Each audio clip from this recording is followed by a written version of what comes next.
નમસ્કાર દર્શક મિત્રો, જીટીપીએલની ગુજરાતી ચેનલના સર્જક સાથે સંવાદમાં આપનું સ્વાગત છે. દર્શક મિત્રો, સર્જક સાથે સંવાદમાં અનેક રીતે આપ અભિવ્યક્ત થયેલા સર્જકો સાથે રૂબરૂ થયા છો. સર્જક એટલે આપણે બહુ મોટી અને બહુ બહોળા પ્રમાણમાં વ્યાખ્યા કરી છે. અનેક પ્રમાણમાં સાહિત્યકારો, કવિ, લેખકની સાથે સાથે મ્યુઝિક કમ્પોઝર, ગીતકારો, ગાયક કલાકારો, કવિ, કવિયત્રી, લેખક, આ બધા જૂની રંગભૂમિના કલાકારો, શિલ્પકારો, એમ સર્જકને આપણે પરમાત્માના એન્ટેના સાથે સરખાવ્યું છે કે જે પરમાત્માના સંવેદનો ઝીલીને સમાજને કંઈક નોખું અનોખું પ્રદાન કરતા હોય. દર્શક મિત્રો, આજે આપણે એવા જ એક સર્જક સાથે રૂબરૂ થવું છે, આદરણીય શ્રી દશરથ પરમાર સાહેબ. દશરથભાઈને જીટીપીએલ પરિવાર વતીને આપ સૌ દર્શક મિત્રો વતી સ્ટુડિયોમાં આવકારવા છે. નમસ્કાર દશરથ. નમસ્કાર દશરથભાઈ, સ્વાગત છે આપનું. વડનગરની બાજુમાં આપનું વતન અને ગામ અને જન્મસ્થળ પણ એ જ પિંપલદર. દશરથભાઈ, પછી તો અત્યારે વિસનગર સ્થાયી થયા છે. હા, બિલકુલ, અત્યારે વિસનગર. પણ જન્મસ્થળ વતનમાં આપ પ્રાથમિક શિક્ષણ લો છો, માધ્યમિક, ઉચ્ચ શિક્ષણ કેટલું લો છો અને કઈ રીતે પછી અત્યારે એલઆઈસી ત્યાં જોડાઓ છો, આ બધી જ વાતો તમારા મોડે સાંભળવી છે. તો મારા જન્મની વાત કરું શૈલેષભાઈ, તો સૌથી પહેલાં મને એ થાય છે કે મારી સાચી જન્મ તારીખ મારી પાસે નથી. મારા બાપુજીની ડાયરીમાંથી મને એક જન્મ તારીખ મળી, પણ એ પેલા વિક્રમ સંવત 2024 અને ભાદરવા વદ ત્રીજ ને સોમવારની સાંજનો જન્મ. હા, તો બરાબર છે, એક્ઝેક્ટ છે એમ છે. પણ એ મારી શાળામાં જે જન્મ તારીખ લખેલી છે તે 1/6/67. ના, એ તો એ રેકોર્ડની છે ને 100 એટલે તો સાર્વજનિક છે. સાર્વજનિક છે, પણ સાચી પછી એના પરથી મેં જોઈ અંગ્રેજી કેલેન્ડર પ્રમાણે તો મારી જન્મ તારીખ થાય છે 23/8/1967. એ સાચી જ છે. પેલું 2 મહિનાના કારણે મારી 24/6 છે અને 11/6, એટલે આ સ્કૂલના કારણે. હા. અને મારો જન્મ જે થયો તે ગામનું નામ પિંપલદર વડનગર તાલુકામાં આવે છે. પહેલાં એ ખેરાલુ તાલુકામાં હતું. પિંપલદર ગામની બાજુમાં જ એક અમારે કરબટિયા કરીને પણ ગામ છે, અને કરબટિયા પિંપલદર બે ગામ જોડાજોડ, જેમનું તમે કોઈ ભૌતિક રેખાંકન આંકવું બહુ મુશ્કેલ છે, કેમ કે બે ગામની વચ્ચે ફક્ત એક રસ્તો જ છે. એટલે કરબટિયા અને પિંપલદર બે જોડિયા ભાઈ જેવા ગામ, આમ એકબીજાના ખભે હાથ મૂકીને ઉભા એવા ગામ, એવા પિંપલદરમાં મારો જન્મ 1967માં. અને મારો જન્મ જ્યાં થયો તે પરિવાર આમ બહુ આર્થિક રીતે સમૃદ્ધ ન કહેવાય, પરંતુ એમાં સામાજિક અને પારિવારિક મૂલ્યોનું જતન બહુ સરસ રીતે કરવામાં આવતું હતું. મારા દાદાજી, જેનું નામ કાળીદાસ ખેમચંદભાઈ વણકર, એમનો મુખ્ય વ્યવસાય વણાટકામનો, ખેતી અને પશુપાલનનો, પરંતુ પારિવારિક મૂલ્યોના જતન વત્તા એમની સામાજિક જે પ્રતિબદ્ધતા હતી એને કારણે અમારા આસપાસના ગામોમાં અને અમારો એ 12 પરાનો અમારો જે ગામનો ગોળ કહેવાય એ, અને ઉત્તર ગુજરાતના જે વડનગર અને ખેરાલુ તાલુકો અને વિસનગર તાલુકો ને બધાને જે 11 ગોળ કહેવાય, એમાં મારા દાદાનું નામ ખૂબ મોટું. તો એવા પરિવારમાં મારો જન્મ થયો અને હું એ મારા દાદાના વારસાને લઈને આગળ ચાલું છું. જોકે એમની જે પંચાયતી કરવાની જે ટેવ હતી એ મારામાં ન આવી, પરંતુ જ્યારે વાર્તા લખતો હોઉં અથવા તો કોઈ શબ્દ કોઈની સામે કહેતો હોઉં ત્યારે એ મારા દાદાના જ શબ્દ નહીં કે એમની જ કોઈ વાતને વિસ્તારી રહ્યો હોઉં એવો ભાવ મારા મનમાં સતત જાગૃત. કેટલું ભણ્યા છો?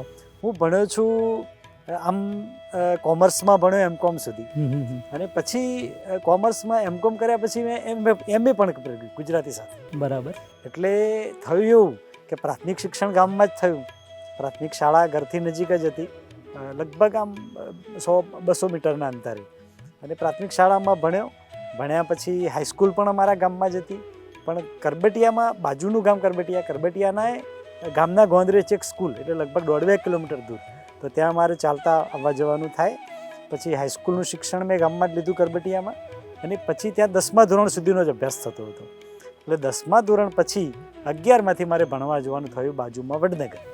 વડનગર મારા ગામથી 8 કિલોમીટર દૂર પશ્ચિમમાં.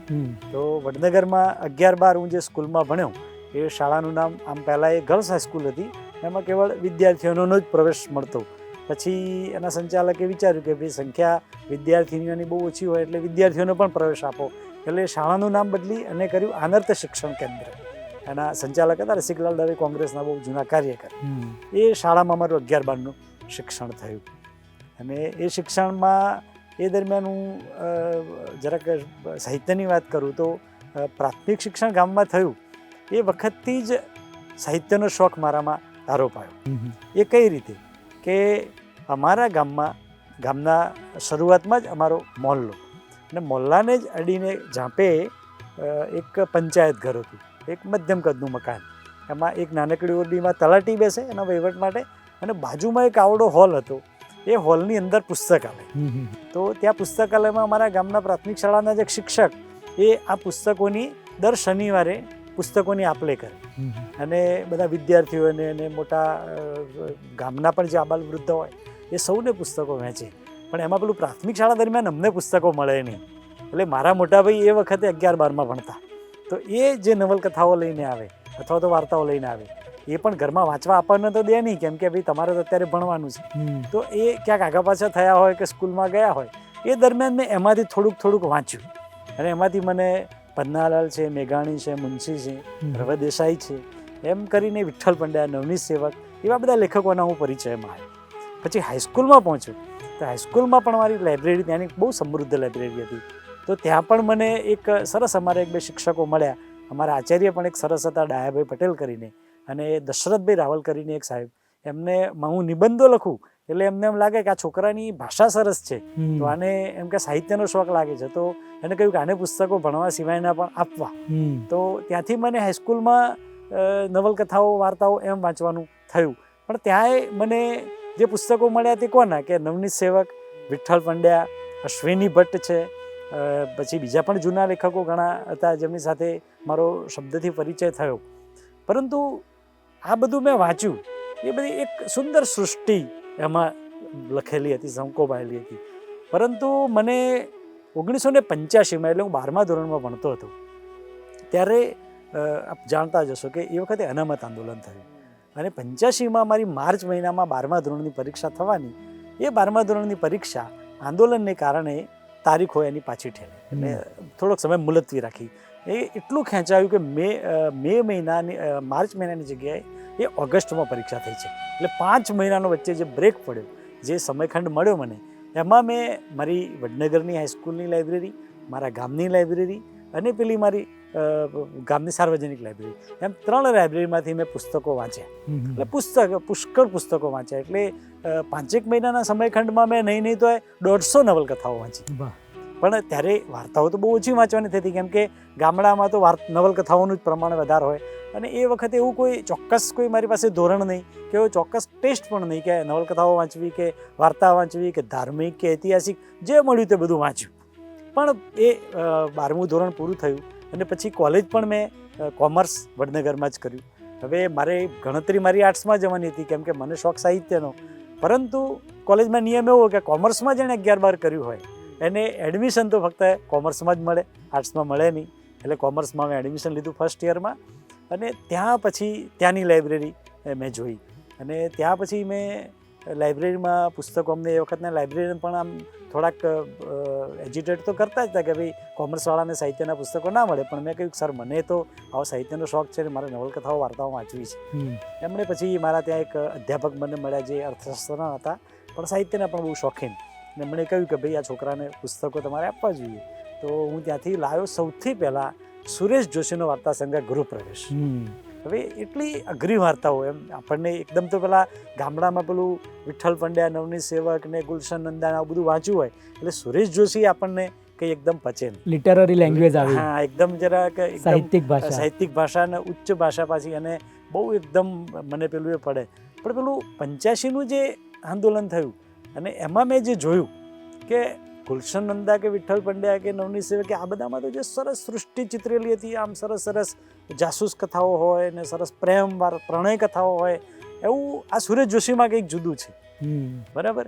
એટલે એમ કરતાં પછી મને ત્યાં અમારી લાઇબ્રેરીમાં ચાંદની નામનું સામયિક એ વખતે આવતું મેગેઝિન, જેના વિષ્ણુ પંડ્યા સંપાદક હતા એ વખતે, અને એ ચાંદનીમાં મોહનભાઈની વાર્તાઓ, દલપત ચૌહાણની વાર્તાઓ અને બીજા ઘણા લેખકોની, ભીન વણકર સાહેબ છે એવા લેખકોની અને બીજા અન્ય લેખકોની વાર્તાઓ પણ મેં વાંચી. પછી મને એમ થયું કે આપણી અંદર જે એક આ જે ભૂખ છે સાહિત્યની, એ પેલું બધું જે સાહિત્ય નાનપણમાં વાંચ્યું હતું હાઈસ્કૂલમાં કે કોલેજમાં, એના કરતાં આમાંથી સંતોષાય તેમ છે. એટલે સુરેશ જોશીનું ગૃહપ્રવેશની વાર્તાઓ તો વાંચી જ વાંચી. એ પછી ત્યાંથી મને બીજા ઘણા લેખકો મારી લાઇબ્રેરીમાંથી મળ્યા, જેમાં સુમન શાહ છે, રઘુવીરભાઈ ચૌધરી છે, મોહનભાઈના પણ સંગ્રહો મને ત્યાંથી મળ્યા, દલપત ચૌહાણના સંગ્રહો મળ્યા, વિનેશ સંતાણી અને અનેક ઇવા ડેવ ને એવા અનેક લેખકો જે આધુનિક 1980 આસપાસ જે આધુનિક સાહિત્યનો પ્રવાહ આવ્યો, એ પ્રવાહમાં એ બધી મેં વાર્તાઓ વાંચી. પછી M.Com કરો છો? પછી એવું થયું કે કોમર્સ પૂરું થયું ભણવાનું, પછી M.Com કરવા પાછું ત્યાં વિસનગર વડનગરમાં કોમર્સ ચાલે નહીં, એટલે હું ગયો મહેસાણામાં ભણવા ગયો. ત્યાં પણ સરસ એક લાઇબ્રેરી હતી, ત્યાં પણ પુસ્તકો મળ્યા, ત્યાં પણ વાંચ્યું. પણ હું M.Com કરવા ગયો અને આ કોમર્સમાં ભણતો હતો, એ દરમિયાન મારું વાર્તા લેખનનું જે શરૂ થયું એની જરા વાત કરું. એમાં એવું થયું કે હું આ ગૃહપ્રવેશ સુરેશ જોશીની વાર્તાઓ વાંચતો હતો, અને એ દરમિયાન મને સુમન શાહનું એક સંપાદન સુરેશ જોશીથી સત્યજીત શર્મા એ નામનું એક સંપાદન મારા હાથમાં આવ્યું, અને એ સંપાદનમાં મેં વાર્તાઓ વાંચી, આધુનિક વાર્તાઓ. તો મને સેકન્ડ યર બીકોમની મારી પરીક્ષા ચાલે એક બાજુ, અને એક તરફ એવામાં કંઈક લોકસભાની કે વિધાનસભાની ચૂંટણીઓ ચાલતી હતી, અને વાંચતા વાંચતા મને રાત્રે એક સપનું આવ્યું, અને સ્વપ્નમાં મને મારી પાછળ એક ગીધ પડ્યું હોય એવું મને સ્વપ્નમાં સતત આખી રાત દેખાયું. તો સવારે જાગ્યો ત્યારે મને થયું કે આ શું ચીજ છે આ ગીધ, અને એ કેમ આમ મારી પાછળ પડેલું છે, અને જ્યાં જાઉં ત્યાં ગામમાં જાઉં, ગામની બહાર જાઉં, શહેરમાં જાઉં, વડનગરમાં, એમ. તો એ પરીક્ષામાંથી પેપર લખતા મારા મનમાં સતત પેલા ગીધની જ વાત ચાલ્યા કરે. અને સાંજે પછી ઘરે આવ્યો ત્યારે મારા મનમાં એમ થયું કે આના વિશે કંઈક મારે લખવું જોઈએ. તો એ જે મારી સાહિત્ય જગતમાં મારો પ્રવેશ થયો, અને પ્રથમ વાર્તા મેં લખી એ ગીધાનુભૂતિ નામની વાર્તા. એ વાર્તાના પછી તો હિન્દીમાં અનુવાદો થયા, અંગ્રેજીમાં અનુવાદ થયો, અને 5-7 સંપાદનોમાં એ વાર્તા લેવાઈ. ઇન્દિરા ગાંધી ઓપન યુનિવર્સિટીના અભ્યાસક્રમમાં MA કક્ષાએ વાર્તા મુકાઈ. એમ મારો સાહિત્યમાં એ રીતે. કુલ કેટલા પુસ્તકોનું પ્રથમ પુસ્તક કયું? મારું પ્રથમ પુસ્તક, હવે હું કહું કે 1994થી મેં પદ્ધતિસરનું વાર્તા લેખન શરૂ કર્યું. હું પેલો 90-91માં M.Com કરી રહ્યો, અને પછી LICમાં મારી નોકરી મળી મને 1992માં, અને 94માં મેં પદ્ધતિસરનું વાર્તા લેખન મેં શરૂ કર્યું. તો મારી પ્રથમ વાર્તા ગીધાનુભૂતિ તો હતી જ, પણ એ પછી જે ખરેખર મને સંતોષ થાય એવી વાર્તા મેં ગંધ નામની વાર્તા લખી, જેને શબ્દ સૃષ્ટિમાં તે વખતે પ્રવીણભાઈ દરજી સાહેબ સંપાદક હતા. એમણે એ પ્રથમ વાર્તા મારી છાપી. એ વખતે હું M.Com કરીને LICમાં નોકરી કરતો હતો, અને એ પછી 94થી 99 દરમિયાન મેં એટલી વાર્તાઓ લખી, લગભગ 25 વાર્તાઓ 5 વર્ષમાં 5-7 વાર્તાઓ લખું. અને ગુજરાતી સાહિત્યના મોટાભાગના મેગેઝિનોમાં, શબ્દ સૃષ્ટિમાં, પરબમાં, નવની સમર્પણમાં, અને એમ જે બધા મોટા મેગેઝિનો ગુજરાત છે, એ બધા મેગેઝિનોમાં એ બધી વાર્તાઓ પ્રગટ થઈ. અને એમ કરતાં 99 સુધીમાં મારી આટલી વાર્તાઓ થઈ. પછી 2000ના વર્ષમાં વિસનગરમાં સાહિત્ય પરિષદનું અધિવેશન થયું. ત્યારે વાત એમ થઈ કે 1997માં ઇન્ડિયા ટુડે આપણું ગુજરાતી મેગેઝિનની એડિશન ચાલતી, એટલે વિનેશભાઈ અંતાણીએ મને બહુ પ્રોત્સાહન આપ્યું. એમણે અને મારી 3-4 રચનાઓ એમણે એ વખતે ઇન્ડિયા ટુડેમાં પ્રગટ કરી, અને એ મને ત્યાં અધિવેશનમાં વિસનગરમાં મળ્યા. એટલે મને કહ્યું કે દશરથ, વાર્તા સંગ્રહ થયો તમારો, થાય એટલી વાર્તાઓ થઈ છે? એટલે મેં કહ્યું કે હા સર, વાર્તાઓ તો મારી પાસે 25 વાર્તાઓ થઈ છે. તો એમણે કહ્યું કે મને કંઈ આવો, અને RR શેઠના જે પ્રકાશક ભગતભાઈ શેઠ, એમની પાસે લઈ ગયા, અને મને કહ્યું કે ભગતભાઈ દશરથ છે અને બહુ સરસ વાર્તાઓ લખે છે, આપણે એનો સંગ્રહ કરીએ. એટલે એ મારો જે પ્રથમ વાર્તા સંગ્રહ 2001માં થયો, પારખું, જેમાં મેં 21 વાર્તાઓ મૂકી. એ સંગ્રહમાં થતાં પહેલાં તો એ વાર્તાઓ એટલી લોકપ્રિય થયેલી કે 21માંથી લગભગ 8-10 વાર્તાઓ તો અલગ અલગ 10-12 સંપાદનોમાં આવી. મારો સંગ્રહ તો પછી થયો, બરાબર. એ પછી ધીરે ધીરે LICની નોકરી, અને LICની નોકરી કરતાં મને એમ લાગ્યું કે અહીંયા તો આંકડાની માયાજાળ છે, સાહિત્યની કંઈ લેવા દેવા જ નથી. આમ જિંદગી કે સાથ ભી જિંદગી કે બાદ ભી ખરું, પરંતુ સાહિત્ય સાથે કશી એને લેવા દેવાની, ત્યાં કોઈ નિસ્બત નહીં. એટલે મને એમ થયું કે મારે હવે ગુજરાતી સાથે જો BA કરું ને MA કરું તો હું અધ્યાપક થઈ શકું. તો મેં ફરીથી લગભગ 96-97ના વર્ષમાં BA ફરીથી શરૂ કર્યું ગુજરાતી સાથે એક્સટર્નલ, અને એ BA એક્સટર્નલ કર્યું મહેસાણામાં વડનગરમાં. અને વડનગરમાં BA કરીને પછી ઊંઝાની કોલેજમાં પાછું મેં MA કર્યું. ને MA કર્યા પછી પાછું મેં નેટની પરીક્ષા પણ પાસ કરી. પરંતુ ત્યાં સુધીમાં થયું એવું કે અહીંયા સહાયકોનો દોર ચાલુ થયો, સરકારે સહાયકો ભરવાની શરૂઆત કરી. એટલે ત્યાં સુધીમાં મારો LICમાં મને એટલો પગાર મળતો હતો, સેલરી સંતોષજનક, કે આ સહાયકમાં જવું તો પેલા 25,000નો પગાર છોડીને 8-10 હજારમાં જવાનું થતું હતું. એટલે પછી જે સહેજ જરાક હું આર્થિક બાબતોથી એમ મને થયું કે હવે આમાં નહીં જવાય. દશરથભાઈ કુલ કેટલા પુસ્તકો? મારા પુસ્તકો કુલ વાર્તા સંગ્રહો 3 થયા. 3 થયા. સંપાદન પણ મોહનભાઈનું એક સંપાદન કરવું તો ચોથું પુસ્તક. દશરથભાઈ ફેમિલીમાં કોણ કોણ છે ને દશરથભાઈ આ બધું કરતા હોય તો ફેમિલીનો સહયોગ કેવો? ફેમિલીમાં જો હું તમને કહું કે મેં વાત કરી કે મારા પરિવારમાં આર્થિક મૂલ્યો કરતાં હંમેશા પારિવારિક મૂલ્યોનું જતન સતત થતું રહ્યું છે.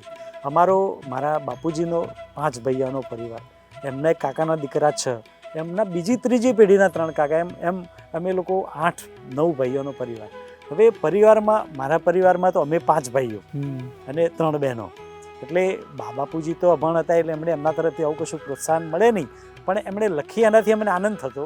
પણ મારા પરિવારમાં મારા પત્ની શિક્ષિકા છે, પ્રવીણા નામ એમનું, અને મારા 2 સંતાનો છે. દીકરો વેટરનરી સાયન્સ કરીને ડૉક્ટર છે અને દીકરી હોમિયોપેથી ડૉક્ટર છે. અને પણ ઘરમાં પરિવારમાંથી સતત મને પ્રોત્સાહન તો મારા પત્ની તરફથી અને બાળકો તરફથી મળતું જ રહ્યું. કેમ કે જ્યારે પણ ક્યાંય બહાર જવું હોય, 2 દિવસ 3 દિવસ લખતા હોઈએ તો સતત આપણને પ્રોત્સાહન આપ્યા કરે. એમ ટાઈમ થાય તો પણ ડિસ્ટર્બ ના કરે કે ચલો ભાઈ એમના કામમાં છે તો એમનું કામ એમને કરવા દો. દશરથભાઈને પૂછે કે જમવામાં શું મજા આવે? હા, એ તો બધું પસંદગીનું જ બને. તો બંને ટાઈમમાં પૂછવામાં આવે કે ભાઈ તમને શું ભાવે છે પ્રિય? મને પ્રિય આમ તો ગણવા જવું તો મને મગનું શાક સૌથી વધારે ભાવે. ક્યાં વાત હે. દશરથભાઈ, વાત એ કરવી છે કે આજના વાર્તામાં ગીધાનુભૂતિ પ્રથમ વાર્તા, એની કોઈ 2-3 લાઈન જો યાદ હોય આપને તો સંભળાવો. પહેલાં તો લાગ્યું કે કાકરી બાકરી પડી હશે તે ખૂંચી રહી છે, પણ થોડી વારમાં તો વેદનાનો વિસ્તાર થયો ને શૂળ ભોંકાતી હોય એવું લાગ્યું. પછી શૂળને બદલે અણિયાળી કોસથી ખાડો ખોતરાઈ રહ્યો એવી વેદના. જરાક સળવળ્યો.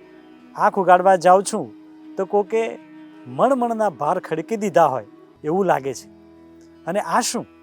ડાબી આંખ સહેજ ઉગાડી જોઉં તો એક ગીધ છાતી પર એની વિશાળ પાંખો પ્રસારી બેઠું છે. આછા અજવાળામાં રોકડું વળાય છે. એની લાંબી અણિયાળી ચાંચ જમણી આંખમાં ખૂંપેલી છે. વાહ દશરથભાઈ, વાત એ કરવી છે કે તમારા પુસ્તકોને કોઈ એવોર્ડ મળ્યો હોય, આપ ક્યાંય પોખાયા હોય? પુસ્તકો તો હું તમને કહું કે ગણાવવા બેસું તો મારી વાર્તાઓ પ્રગટ થતાની સાથે જ એટલી બધી પુરસ્કૃત થઈ કે મોટાભાગની વાર્તાઓ મેં અત્યાર સુધીમાં 63-65 વાર્તાઓ લખી છે, પણ એમાંથી લગભગ 40 વાર્તાઓને તો પુરસ્કારો મળ્યા હશે.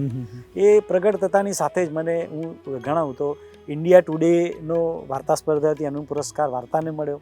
એના સિવાય સંદેશની એક સ્પર્ધા હતી, એમાં ઇનામ મળેલું. એક ગુજરાત સમાચારની સ્પર્ધામાં ઇનામ મળેલું. પછી એ સિવાય પણ જેટલી વાર્તાની સ્પર્ધાઓ, અકાદમીમાં કોઈ અકાદમી, હા એ તો ખરું જ. વાર્તા સંગ્રહ, પહેલો વાર્તા સંગ્રહ પારખું, એને કલા ગુરુજીની મુંબઈનું પ્રથમ પારિતોષિક મળેલું. અને 2 ઈમેલ અને સરગવો બીજો વાર્તા સંગ્રહ તો એટલો પ્રખ્યાત થયો. એટલે 2 ઈમેલ અને સરગવો, ક્યાં વાત હે. ટાઇટલ મજા આવે એવું પડી. એટલે કઈ રીતે આવ્યું આ 2 ઈમેલ અને સરગવો? એ ટાઇટલ એ રીતે આવ્યું કે હું આમ જોવા જઉં તો પરંપરાનો વાર્તાકાર છું, પરંતુ મારા મનમાં એક ભાવ એવો કે પરંપરા એક તરફ છે અને આધુનિકતા એક તરફ છે. તો યાંત્રિકરણ જે થયું, કમ્પ્યુટરાઇઝેશન, અને માણસ આધુનિક થયો, પરંતુ જે આપણી પરંપરા છે તે આપણે છોડી શકતા નથી. આપણી જે માન્યતાઓ છે તે આપણે છોડી શકતા નથી. તો 2 બહેનપણીઓ છે અને એક સરગવાનું એક ઝાડ છે, એના વિશેની મારા બા કહેતા. એમની એક માન્યતા એવી કે સરગવાનું ઝાડ જો ઘરની આગળ પાછળ હોય તો તમારે સંતાનો થાય નહીં એ સ્ત્રીને. આવી એક માન્યતા, પરાપૂર્વીય માન્યતા. હવે વાત એમ છે કે એક સ્ત્રી છે, એને ઘરના પાછળ આવું સરગવાનું ઝાડ છે, અને એને એની બીજી બહેનપણી છે, એ પણ શું આધુનિક છે, બંને ભણેલા છે, ગ્રેજ્યુએટ, સાયન્સ ગ્રેજ્યુએટ. સ્ત્રીનો પતિ પણ સાયન્સ ગ્રેજ્યુએટ. પરંતુ પેલી સ્ત્રીના ઘરમાં એની ફેક્ટરીમાં કામ કરતા એક કાકા છે ઉંમરલાયક, એ માને છે કે બેન તમારા ઘરની પાછળ સરગવાનું ઝાડ છે, એ જ્યાં સુધી તમે રાખશો ત્યાં સુધી તમે માતા નહીં બની શકો, એટલે એ ઝાડ તમે કાપી ન ખાઓ. હવે થાય છે એમ કે પેલી સ્ત્રી અને આ કાકા બંને એક થઈને આ ઝાડ કપાવવાના સખત પ્રયાસો કરે છે, પરંતુ પેલી સ્ત્રીનો પતિ સાયન્સ ગ્રેજ્યુએટ એ એમ કહે છે કે આ ઝાડ કાપવાનું શું જરૂર છે, ભલે ને રહ્યું કે એમ રાખો એમ. આ બંને કહી શકતા નથી કે આ અમારી માન્યતા આવી છે, પેલો સાયન્સવાળો છે, આધુનિક છે, માનતો નથી. પણ પછી અંતમાં વાર્તામાં એમ થાય છે કે પેલા કાકાનું મૃત્યુ થાય છે, અને કાકા એ સ્ત્રીના સ્વપ્નમાં આવીને એમ કહે છે કે તમે હવે પેલું ઝાડ કાપતા નહીં બેન, કેમ કે હવે એ મારો જીવ એમાં છે, અને એ ઝાડ રહેશે અને ઝાડ ફળશે અને એ ઝાડ ફળશે ને તમે પણ માતૃત્વ ધારણ કરશો. થાય છે એમ જ થાય છે કે એ સરગવાને ફળ પેલા વૃક્ષને ફૂલ આવે છે ને ખરી પડે છે, શીંગો આવતી નથી, પરંતુ અંતમાં એવું થાય છે કે પેલા કાકાના મરણ પછી સરગવાને શીંગો આવે છે. આ સ્ત્રી પણ પ્રેગ્નન્ટ થાય છે અને એ સમયે પેલા એના પતિને એ કોઈ કારણસર મનમાં એમ થાય છે કે કોઈ આવી માન્યતાના કારણે કે આણે આવું છે, આવું હોય જ નહીં, અને એ પછી પેલો સરગવો કપાવી નાખે અને પેલી સ્ત્રીનું મિસકેરેજ થઈ જાય. આ પ્રકારની વાર્તા છે. તો એક તરફ આપણી માન્યતા અને એક તરફ આપણી આધુનિક જીવનશૈલી, આપણી આ બંનેનું કોમ્બિનેશન કરીને આ વાર્તા. એટલે ટાઇટલ તમે સરગવાના જે વાર્તા છે એને ટાઇટલ એ વાર્તાના આધારે ટાઇટલ કર્યું. અને બીજું બે ઈમેલ અને સરગવો એટલે કે એમાં રચના રીતિ બી જુદી હતી કે બે બેનપણીઓ સામસામે એકબીજાને મેલથી વાર્તાલાપ કરે છે. ક્યાં બાત. વાર્તામાં ક્યાં પાત્રો સામસામે મળતા નથી, પણ આ સ્ત્રી આ બાજુ છે તે મેલથી પેલી એની બેનપણીને લખે કે જો શૈલી આમ છે, આમ છે, આમ છે, આમ છે, અને પેલી એની બેનપણી છે એ પણ સામે એનો મેલ આવવાને એમ લખે કે જો તું આમ ના કરતી, આમ કરજે, આમ કરજે. આજના વાર્તાકારોને આપનો સંદેશ. અચ્છા, આજના વાર્તાકારોને મારા સંદેશમાં એમ કહેવું છે કે આજે તો 21મી સદી તો જ્ઞાનની સદી છે, માહિતીની સદી છે, એ આધુનિકતાની પણ સદી છે, અને આ સદીમાં સૌથી વધારે ઉપયોગમાં લેવાતો શબ્દ છે પરિવર્તન. તો હું આજના વાર્તાકારોને ઇન્ક્લુડિંગ મી મારી જાતને પણ કહું છું કે આપણે પરિવર્તનો સ્વીકારવા પડશે. આજે તમે જુઓ કે ગામડાનો ખેડૂત પાયમાલ થઈ ચૂક્યો છે, બેહાલ થઈ ચૂક્યો છે, ખેતીની જમીન એની વેચાઈ ચૂકી છે, મલ્ટીનેશનલ કંપનીઓ આવી, મોટા મોટા મોલ કલ્ચર થયા, નાના ગામ છે તે નગરમાં પરિવર્તિત થયા, નાના નગરો કસ્બામાં પરિવર્તિત થયા અને કસ્બાઓ મહાનગરોમાં. તો એ બધું જ આપણી રચનાઓમાં ઝીલાવવું જોઈશે. એ બધું જ આપણે રચના રીતિના નવા પ્રયોગો પણ કરવા પડશે. કેમ કે 1980 આસપાસ આધુનિકતાનો પ્રવાહ આવ્યો ગુજરાતી ટૂંકી વાર્તામાં. એ પછી હવે અનુઆધુનિક આપણે તરફ વળ્યા છીએ. તો અનુઆધુનિકતાથી પણ હવે વાચક કંટાળ્યો છે એમ મને લાગી રહ્યું છે ઘણીવાર. તો આપણે નવા નવા પ્રયોગો કરી અને રચના રીતિના નવા પ્રયોગો, વિષયોનું વૈવિધ્ય પણ આપણે સ્વીકારવું પડશે. પ્રિય લેખક કોણ? મારા પ્રિય લેખક આમ જોવા જવું તો વિનેશ અંતાણી. વાહ. આમ ઘણા લેખકો પ્રિય છે પણ સૌથી પ્રિય વિનેશ અંતાણી. અચ્છા, ફોર્મ વાર્તાનું જ ગમે છે કે બીજા કોઈ ફોર્મમાં પ્રયત્ન? અત્યારે વાર્તા સિવાય મેં કશામાં કામ કર્યું નથી. એક નવલકથા લખેલી પડી છે, પણ મારું પ્રિય ફોર્મ વાર્તા. ફોર્મ નવલકથા પ્રગટ કરવાની ઈચ્છા ખરી. 1-2 વર્ષમાં નવલકથા પણ કરીશ. મેં વાર્તા સિવાય ભવિષ્યનો શું પ્લાન છે? ભવિષ્યનો પ્લાન અત્યારે તમને કહું કે મારી પાસે અત્યારે વિવેચનના 15-17 આર્ટિકલો થયા છે. મેં વાર્તા સિવાય વિવેચનમાં પણ કામ કર્યું છે. ટૂંકી વાર્તાના ગદ્ય વિવેચન. હા, ગદ્યનું જ વિવેચન. મોહનભાઈનો જે મેં આ અધ્યયન ગ્રંથ કર્યો એમાં મારો 27-28 પાનાનો આર્ટિકલ છે. એવા મારી પાસે 15-17 આર્ટિકલ છે વાર્તા વિશેના, નવલકથા વિશેના. મેં કેટલાક વાર્તાકારોની વાર્તા સંગ્રહની પ્રસ્તાવનાઓ પણ લખી છે. ડૉક્ટર કેશુભાઈ દેસાઈની નવલકથા શુદ્રાવતાની પ્રસ્તાવના મેં લખી છે. તો એ બધા આર્ટિકલ લઈને મારે એક વિવેચન સંગ્રહ કરવો છે. એ પછી મારી લગભગ 15 વાર્તાઓના હિન્દી અનુવાદો થયા છે. તો હિન્દી વાર્તા સંગ્રહ પણ એક આગામી વર્ષમાં કરવાની ગણતરી છે, અને એ પછી નવલકથા હાથ ઉપર લેવી છે. બરાબર. દશરથભાઈ, કોઈ પ્રશ્ન મારાથી ના પૂછાયો હોય, આ પ્રકાશ પાડવા માંગતા હોય? ના, બસ તમે સરસ રીતે વાત આખી કરી, અને મને તો બસ વાર્તાકાર છું અને વાર્તાકાર રહેવું જ ગમે છે, અને ભવિષ્યમાં પણ વાર્તાઓ જ લખતો રહું એવી અપેક્ષા છે. વાહ. દર્શક મિત્રો, આપણે દશરથ પરમારને મળી રહ્યા હતા. વાણિજ્ય સાથે ભણીને અને કલા આર્ટ્સમાં પણ BA MA થાય છે, નીટ સુધીની પરીક્ષા પાસ કરે છે, ને સરસ ઉજળું નામ છે વાર્તાકાર તરીકે. સંપાદન પણ સરસ કરે છે, નવલકથાકાર, વિવેચન, ક્રિટિક તો પોતાની આંખે જ તમારે જોવાનું છે કે કઈ રીતે તમે આ સાચું ખોટું ને એ જોઈને પોતાને પણ ઇન્ક્લુડ કરે છે. દર્શક મિત્રો, દશરથ પરમારને મળીને આનંદ થયો. GTPL પરિવાર વતીને આપ સૌ દર્શક મિત્રો વતી સ્ટુડિયોમાં આવવા માટે એમનો હાર્દિક આભાર માનીએ. આભાર સાહેબ. આભાર શૈલેષભાઈ આપનો ને GTPL પરિવારનો.